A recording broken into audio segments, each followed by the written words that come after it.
The manuscript pages scattered across our kitchen floor like autumn leaves, each one torn and mutilated beyond repair. 6 months of work, destroyed in minutes. I stood there, frozen, as Gregory's words echoed through our home. Your place is in the kitchen, Ingrid, not chasing silly dreams. My hands trembled as I knelt to gather the shredded remains of my novel. The words I'd carefully crafted were now just fragments, much like my marriage, I supposed. After 10 years together, I thought I knew my husband. Turns out I didn't know him at all. You went through my laptop? My voice cracked. You printed it just to destroy it? Gregory leaned against the door frame, arms crossed, wearing that smug expression I'd grown to hate.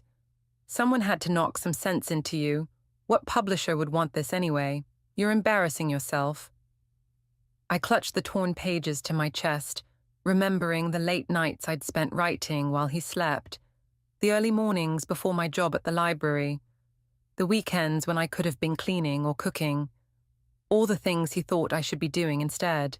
You had no right, I whispered, then louder. You had no right. I had every right. I'm your husband. Look at this place. Dishes in the sink, laundry piling up. You're neglecting your responsibilities for this hobby. The word hobby hit me like a slap. I'd been working on this story since I was a teenager, refining it, perfecting it. Only Serenity, my best friend, knew how much it meant to me. She'd been begging me to show it to publishers for months. It's not a hobby, I said, rising to my feet. It's who I am. Gregory laughed, that condescending chuckle that made my skin crawl. Who you are? You're my wife. That's who you are. Something snapped inside me. Maybe it was the way he said my wife like I was his property. Maybe it was seeing my dreams scattered across the floor. Or maybe it was just 10 years of suppressed anger finally breaking free. I'm calling Serenity, I said, reaching for my phone. Oh, perfect. Run to your little friend. That's what you women do, isn't it? Complain about your husbands. I dialed Serenity's number, hands shaking. She answered on the second ring. Remember that writing club idea you mentioned? I asked, watching Gregory's face darken. Let's do it. Tonight. Your place. Really? Serenity's excitement was palpable. Oh my God, yes. I'll post it online right now. We could meet at 7. Perfect. I ended the call and faced my husband. You think my place is in the kitchen? Let's test that theory together. What are you talking about? I'm starting a writing club, tonight, and you can't stop me. Gregory's face reddened. You're not going anywhere. You have responsibilities here. I walked to the kitchen sink and picked up a plate, studying it carefully before letting it slip from my fingers. It shattered on the floor, the sound oddly satisfying. Oops, I said. Guess I'll have to clean that up later, after my meeting.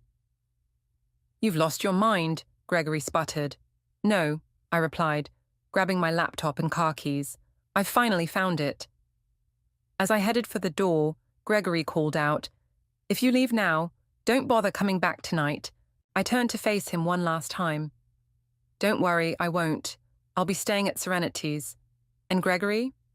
I saved backups of my manuscript in the cloud. You might have destroyed the papers, but you can't destroy my words. The look of shock on his face was worth everything. As I drove to Serenity's house, my hands stopped shaking. For the first time in years, I felt truly alive. My phone buzzed with a text from Serenity. 3 women already responded to the post. This is happening. I smiled, thinking of Gregory alone in our kitchen, surrounded by the mess he'd made, torn pages and broken china, symbols of our broken marriage. He thought he was teaching me a lesson, showing me my place. Instead, he'd given me exactly what I needed, the push to finally break free. The writing club wasn't just about writing anymore. It was about rebellion, about finding my voice, about showing Gregory and every other person who'd ever tried to silence a woman that our stories deserved to be told.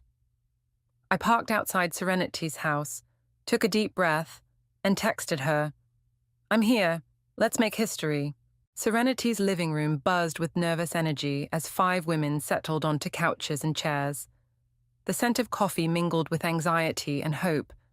I hadn't expected anyone besides Serenity to show up, but here they were, strangers united by words and determination. "I'm Natasha," said a young woman with bright purple hair, hugging a worn notebook to her chest. "I saw your post and, well, my boyfriend says writing is a waste of time, but I can't stop. I just can't." "You shouldn't stop," I replied, my voice stronger than I felt. "None of us should."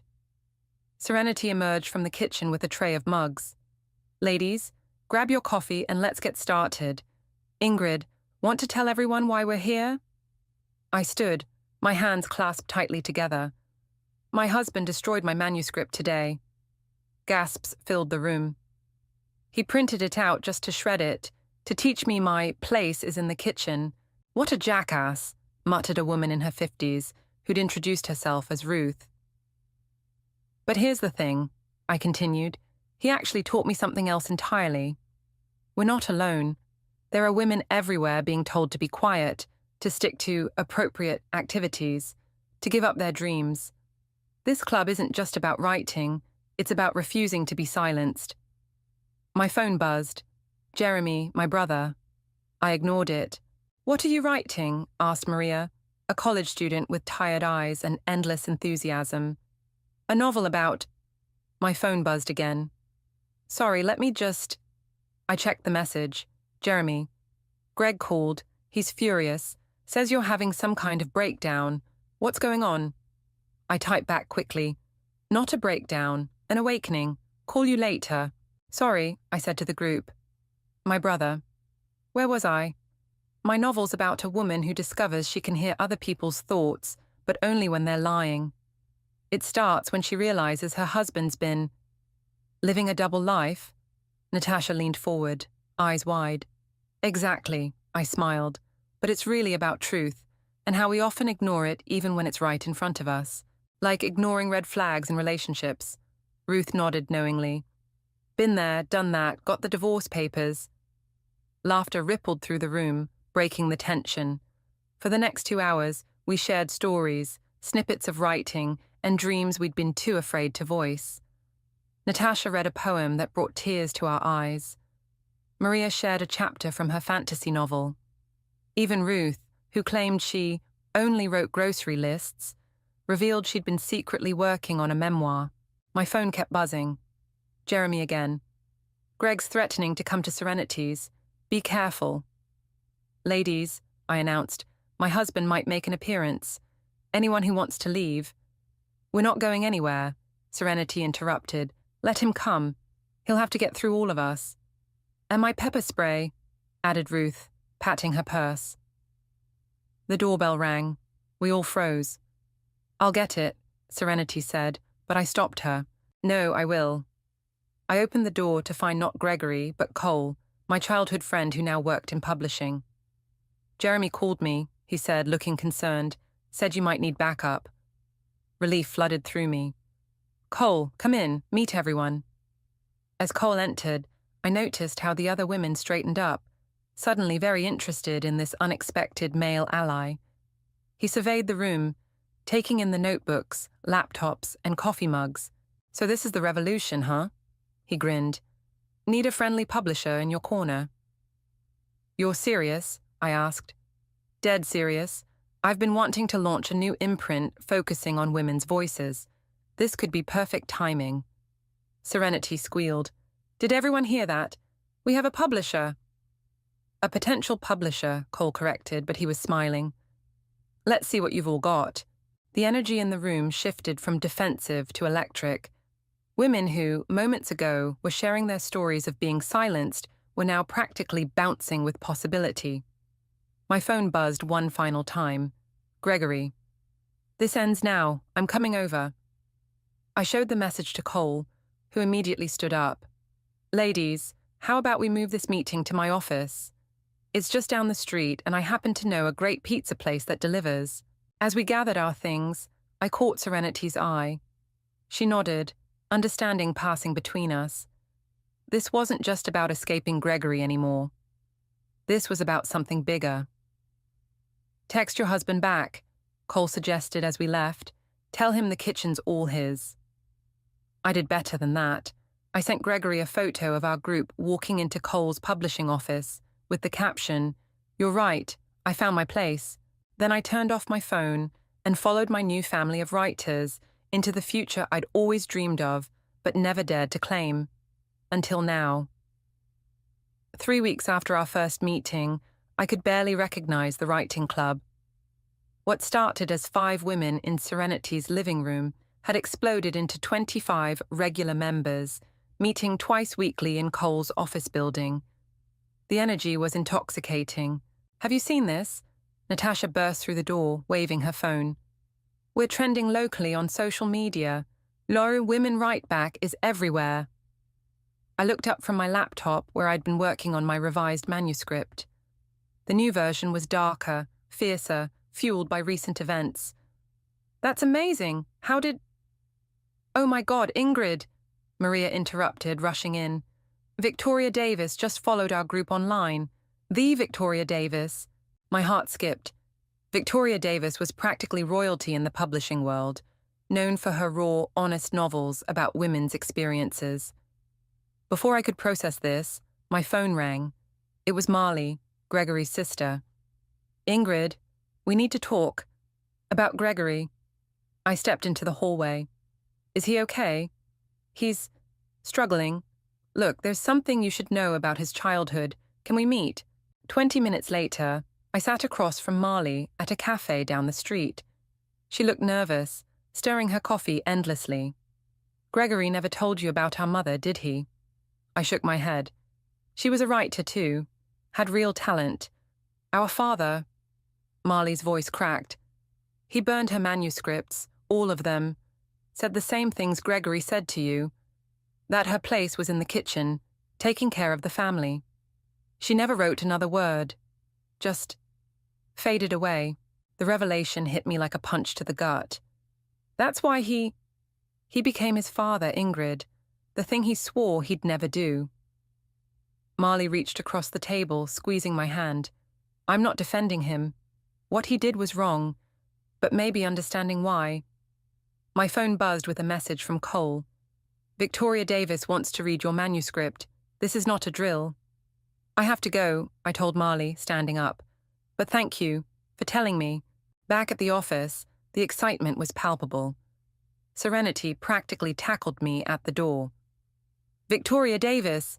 Ingrid, this is huge."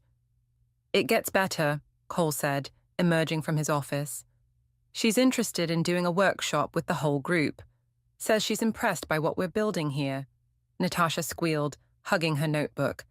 "I can't believe this is real." "Neither can some other people," Ruth said grimly, showing us her phone. On the screen was a local community forum where someone, clearly Gregory, had posted a long rant about bitter women destroying families with their selfish ambitions. "The comments are amazing, though," Ruth continued, scrolling. "Everyone's defending us, sharing their own stories. He's getting destroyed." I should have felt vindicated, but Marley's words echoed in my head. Gregory, becoming the very thing he hated most. History repeating itself. "Ingrid?" Cole touched my arm. "You okay?" "Just thinking about—" The door burst open. Gregory stood there, disheveled, eyes wild. "So this is where you've been hiding." The room went silent. 25 women stared him down, while Cole stepped protectively in front of me. "I'm not hiding, Gregory. I'm writing. And succeeding. You're ruining everything," he spat, "just like she did." "Your mother didn't ruin anything," I said softly. "Your father did, and now you're doing the same thing." He staggered back as if I'd struck him. "Marley told you?" "She did, and I'm sorry for what happened to your mother. But I'm not her. These women aren't her.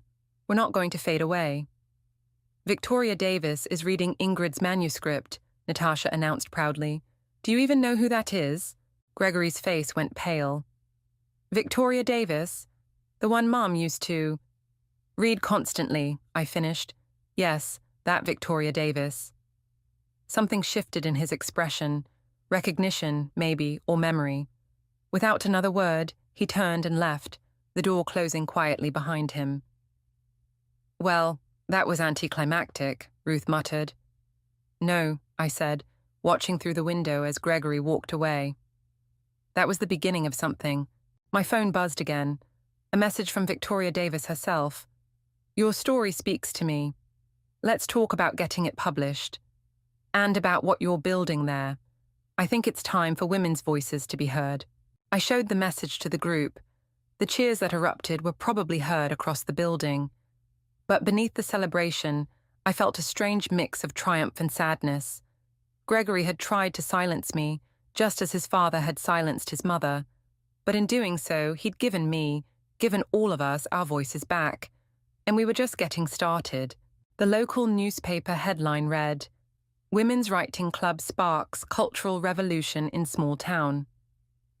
I stared at my photo beneath it, surrounded by the other members, all of us looking fierce and determined. The article had come out this morning, and my phone hadn't stopped ringing since. This is incredible, Victoria said over our video call, her elegant home office visible in the background.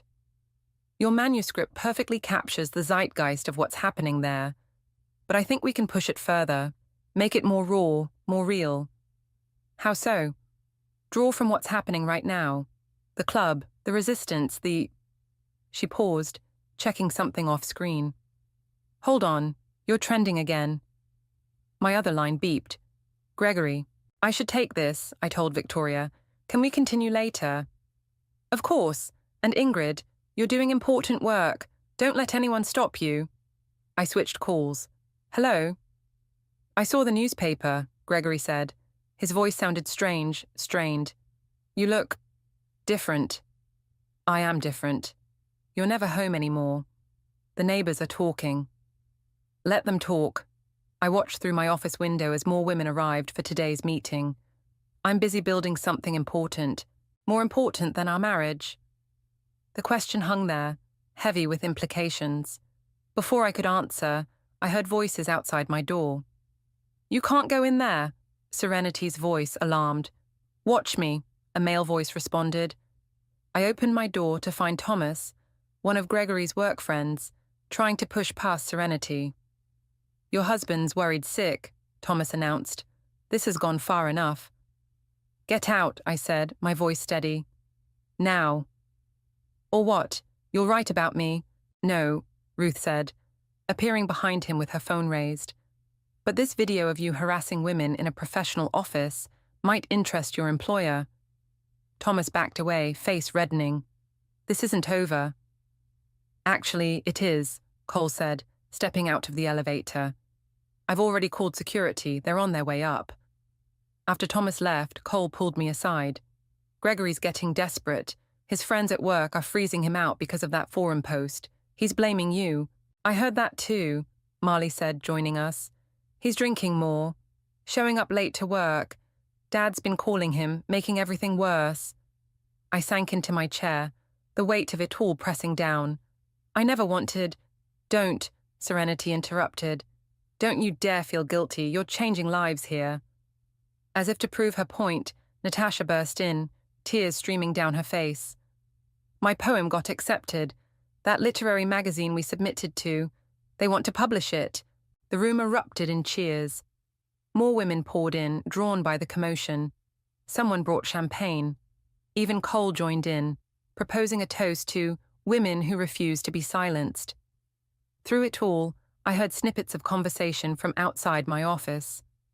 Did you see Gregory at the bar last night? Completely losing it. Calm as a witch. I stepped out for air, only to overhear Gregory's voice from around the corner. We have to shut them down, he was saying. Find something, anything. Building codes, noise complaints, whatever it takes. You sure about this? Another male voice. It could backfire. I don't care. She's destroyed everything else. I won't let her take my dignity too. I pulled out my phone, started recording. The lease agreement, Gregory continued. There must be something in there we can use. Get that friend of yours in the city planning office to look into it. I sent the recording to Cole, then stepped around the corner. Gregory and his friend jumped. Really, I said. This is what you've become? Ingrid, Save it. I recorded everything. Try anything. and it goes public. You think people are talking now? Just wait. His friend slipped away, leaving us alone in the hallway. Why are you doing this to me? Gregory asked, his voice breaking. I'm not doing anything to you. You're doing it to yourself, just like your father did. Don't talk about my father. Why not? You're following his playbook perfectly. But here's the difference. I'm not your mother. And these women? I gestured toward my office, where laughter and celebration could still be heard. They're not going to fade away either. I turned to leave, then stopped. Oh, and Gregory, Victoria Davis is coming next week to do a workshop. Your mother's favorite author. Funny how life works, isn't it? I walked away, leaving him standing there, a shadow of the man I'd married. In my office, Natasha was reading her poem aloud to thunderous applause, while Cole discussed publication strategies with a group of eager writers. This was what power felt like. Not the power to destroy, like Gregory wanted, but the power to create, to inspire, to change lives. My phone buzzed with a message from Victoria. Just booked my flight, ready to make history. I looked around at my growing family of writers and replied, We already are. You can't keep avoiding me forever. Gregory's voice boomed through Cole's office building lobby. Security moved toward him, but I held up my hand. Let me handle this. I walked down to meet him, aware of the women watching from above. What do you want? I want my wife back. His tie was loose, shirt wrinkled. I want my life back. Your wife? I laughed, but there was no humor in it. The one you tried to silence, the one whose dreams you destroyed. I made a mistake, okay? Is that what you want to hear? Before I could respond, Victoria Davis strode through the front door, her presence commanding immediate attention. She took in the scene with practiced ease. Ingrid? Is everything all right? Gregory's eyes widened with recognition. You're her. The one my mother used to... Victoria Davis, she said coolly. And you must be the husband I've heard so much about. Security stepped closer, but Victoria waved them off. Actually, this is perfect timing. I've just finished reading your wife's manuscript. Would you like to know what I think? Gregory stood frozen as Victoria pulled out a manuscript from her bag. My manuscript, covered in notes and sticky tabs. It's brilliant, she said. Raw, honest, powerful. The kind of story that changes lives. She turned to me. We're offering a 6-figure advance. Cole has the paperwork ready. The lobby spun around me. 6 figures? What? Gregory stumbled backward. That's impossible. Oh, it's very possible, Victoria smiled. In fact, we've already had interest from film producers. Your wife's story resonates with people, especially women who've been told to stay in their place. Upstairs, someone had opened the windows. I could hear Natasha leading a writing workshop, her voice carrying down. Write what scares you. Write what they tried to silence. You're lying, Gregory said. This is some kind of trick. Victoria pulled out her phone, showed him the screen. Here's the contract, and here's the advance amount. Would you like to count the zeros? Gregory's face went pale. It was more money than he made in 2 years. The irony, Victoria continued, is that none of this would have happened if you hadn't destroyed her first manuscript. Sometimes trying to silence someone gives them an even louder voice. Serenity appeared at my side, holding an envelope. Perfect timing. This just came for you, Ingrid. I opened it, hands shaking. Inside was a check, the first royalty payment from the literary magazine that had published our group's anthology. Show him, Serenity whispered. I held out the check. Gregory stared at it, then at me, then at Victoria. All this time, he said quietly, you were actually... Actually what? I stepped closer. Talented? Capable? Worth something beyond cooking your meals and cleaning your house? I never meant to become your father, but you did. And now look, you're losing everything, just like he did. But I'm not losing anything. I'm gaining a whole world. As if on cue, the elevator opened and our writing group members poured out, surrounding me in a protective circle. Ruth, Natasha, Maria, and dozens more. Women who'd found their voices, their strength, their community. "Mr. Wallace," Cole called from the stairwell. "I believe you're trespassing. Should I call the police, or will you leave on your own?" Gregory looked at the crowd of women, at Victoria's stern face, at the contract in her hands. Then he looked at me, really looked at me, maybe for the first time. "You really did it," he whispered. "You really became something." "No," I corrected him. "I always was something. You just never saw it." He turned and walked out, shoulders slumped, leaving behind the ghost of the man who'd once tried to control me. Victoria touched my arm. "Ready to sign that contract?" "Actually," I said, looking at my writing family, "we should celebrate first. This isn't just my victory. It belongs to all of us." "Perfect timing for this, then." Cole emerged from his office with a newspaper. "Look who made the front page again." The headline read, "Local Women's Writing Movement Sparks National Attention, Hollywood Calling," Natasha squealed. Maria burst into tears. Ruth pulled out a bottle of champagne from her ever-present bag. To Ingrid, Serenity raised her glass, "who showed us that sometimes the worst thing that happens to you can lead to the best thing you'll ever do." "No," I corrected her, looking at all the faces around me, strong, determined, unsilenced. "To us, to every woman who's ever been told to be quiet, to stay in her place, to give up her dreams. This is just the beginning." Victoria raised her glass. "To the power of words." "To the power of words," everyone echoed. Outside, the sun was setting on another day in our revolution. And somewhere out there, Gregory was learning what happened when you tried to silence a woman's voice. It came back louder, stronger, and with an army behind it. "The final draft is done," I announced, hitting the send button on my email to Victoria. The office erupted in cheers, but was quickly interrupted by Marley bursting through the door. "You need to see this," she said, thrusting her phone at me. On the screen was a social media post from Gregory. "My wife's success is built on lies. The truth comes out tomorrow." "What truth?" Serenity demanded. "What is he talking about?" "He's desperate," Cole said, reading over my shoulder. "The bank's foreclosing on your house. He lost his job last week." "What?" I hadn't known about either. "Why didn't anyone tell me?" "Because of this," Marley pulled up another post, this one from Gregory's father. "Time to show these uppity women what happens when they step out of line." Ruth snorted. "What is this, 1950? "No," Victoria said from the doorway, having arrived early for our meeting. "This is fear. Men like them, they're terrified of losing control." My phone rang. "Jeremy." "Sis, you need to know something. Greg's been meeting with Dad's old lawyer friends. They're planning something." Before I could respond, Natasha rushed in, waving a tablet. "They're saying we plagiarized. Greg's friends are posting all over social media that we stole our stories from other writers." "That's ridiculous," Cole scoffed. "We have documentation for everything. Timestamps, drafts, witnesses." "Doesn't matter," Victoria said grimly.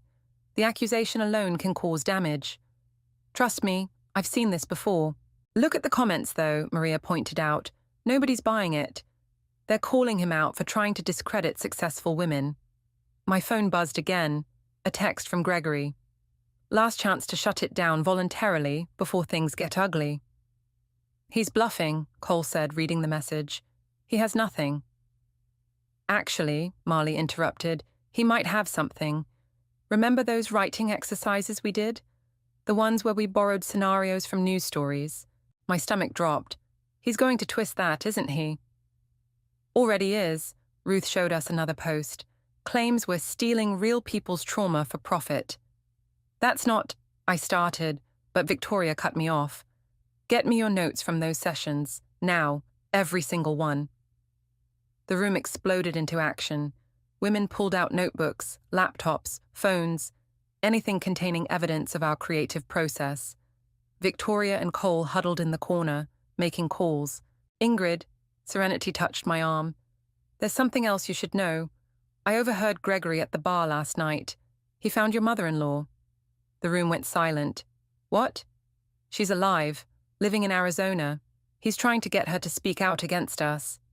I sat down hard. After all these years, why would she? She won't, Marley said firmly. I already called her. Want to know what she said?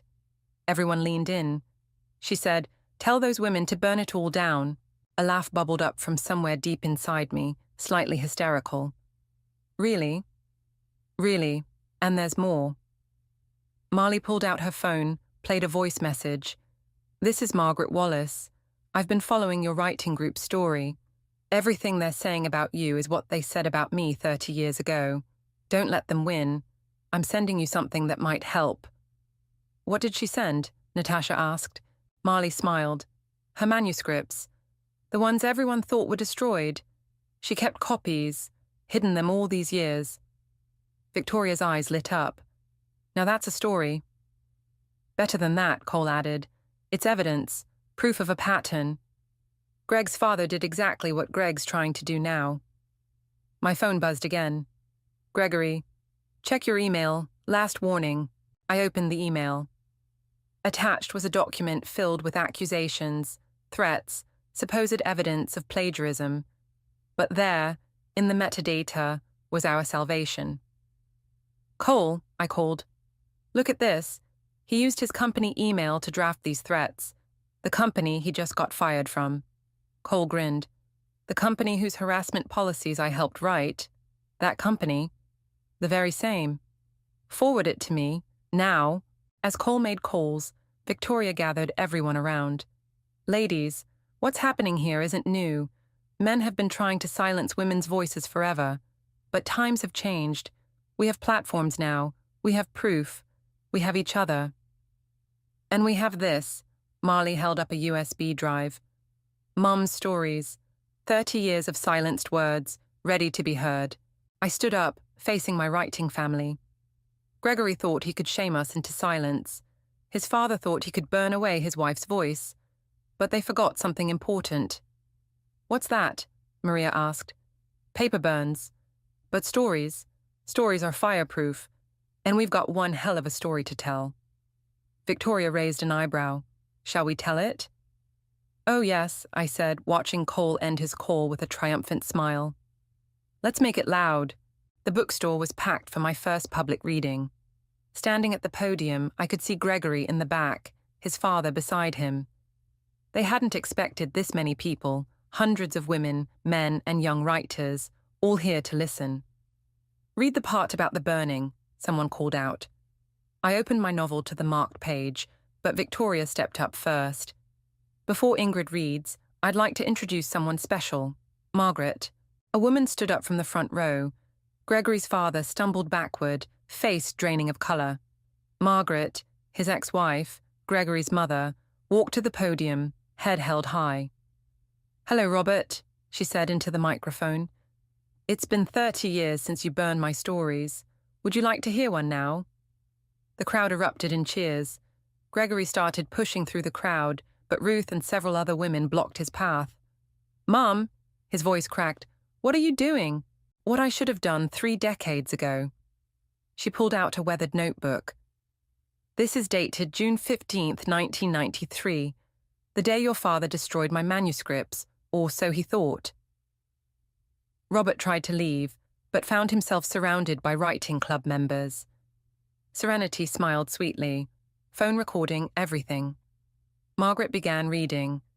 "Today my husband showed me who he really is. He burned my words, but he forgot. A writer's strongest stories are the ones we carry inside."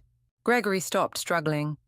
I watched his face as his mother's words washed over him, saw the moment recognition hit. These were the same things he'd done to me. "Sound familiar?" I asked, stepping up beside Margaret. "Like father, like son." "This is ridiculous," Robert sputtered. "Margaret, you're making a scene." "No," Victoria interrupted. "She's making history, just like your son's wife did when she refused to be silenced." I opened my own book. "Should we show them what that looks like?" The crowd cheered again. Gregory sank into a chair, his father still standing rigid beside him. "This is from chapter 12, I began. The part where Sarah discovers her husband's betrayal. isn't just about the manuscripts. It's about trying to own her voice, her dreams, her very existence. As I read, I watched Gregory's face, watched him recognize his own actions in the story, saw him flinch at particularly familiar passages. His father tried to leave twice more, but the crowd had become a wall. "You can't leave yet," Natasha told them. "The best part's coming." I continued reading. But what Thomas never understood was that burning paper doesn't destroy stories. It sets them free. Like phoenix flames, they rise again, stronger, fiercer, impossible to contain. Margaret picked up her own story again, our voices intertwining across generations. And when women rise together, no force on earth can stop them. Gregory stood suddenly. "I want to speak." "No," I said firmly. "You've spoken enough. For years, you spoke over me, spoke for me, tried to silence me. Now it's my turn." "Please," he whispered. "I need to say something." Victoria stepped forward. "Let him speak. Let everyone hear what he has to say." Gregory walked to the podium, faced the hostile crowd. I became everything I hated, everything I swore I'd never be. "Like father, like son," his mother repeated softly. "No," Gregory's voice strengthened. "Not anymore. Dad, I'm done. Done being your echo. Done repeating your mistakes. Ingrid," he turned to me. "I'm sorry. I'm so sorry." "Sorry doesn't fix it," I said. "I know, nothing fixes it. But maybe—" He pulled out a folder. "Maybe this helps. It's everything. The emails, the plans to discredit you, all of it. Use it. Show everyone what happens when men try to silence women's voices." Robert lunged forward. "You weak, pathetic—" "That's enough," Cole's voice cut through the chaos. "Security, please escort Mr. Wallace Sr. out." As Robert was led away, still shouting, Gregory handed me the folder. "There's something else you should know. Mum's manuscripts. Dad didn't burn all of them. He sold some, made money from them." Margaret gasped. Victoria's eyes narrowed. "We can prove this. It's all in there. Bank records, everything." I handed the folder to Cole, who immediately started making calls. The crowd buzzed with excitement, phones recording everything. "This doesn't make things right between us," I told Gregory. "I know." He looked at his mother. "But maybe it's a start, for both generations." Margaret touched his arm, the first contact between them in decades. "It's a start." I returned to the podium, faced my audience, my army of writers and supporters. "Now, shall we finish this story?" "Yes," Victoria smiled. "But first, I think we need to start a new one, about a woman whose words were stolen, and how 30 years later, justice finally came in the form of her daughter-in-law's revolution." The crowd roared its approval. In the back, Gregory slipped out quietly, leaving behind his father's legacy of silence. And in its place, women's voices rose, strong and clear and unstoppable. The stage lights felt warm on my face as I stood at the podium, accepting the Literary Achievement Award. In the audience, I could see our writing group, now over 100 strong, beaming with pride. Victoria sat in the front row beside Margaret, both of them nodding encouragement. "This award," I began, "isn't just for my novel. It's for every woman who's been told to be quiet, to know her place, to stop dreaming." Movement at the back of the hall caught my eye. Gregory slipped in, thinner now, wearing a suit that looked too big for him.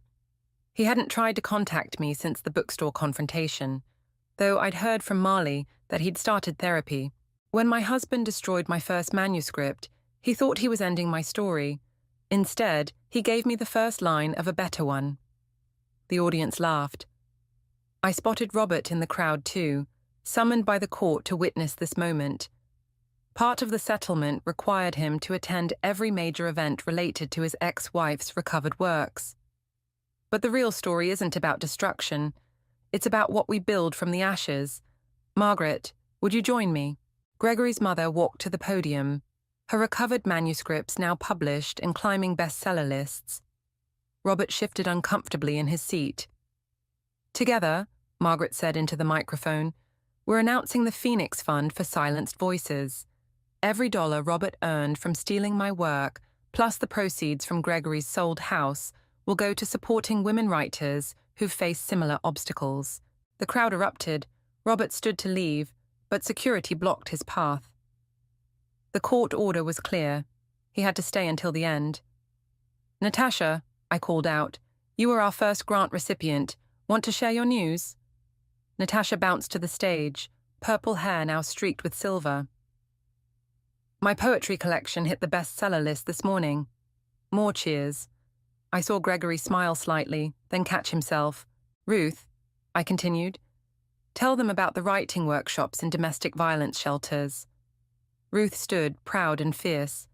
"We've opened programs in 12 shelters across 3 states. Women are finding their voices every day. Maria just signed a 3-book deal." She waved her contract high. "You see," I turned back to the audience.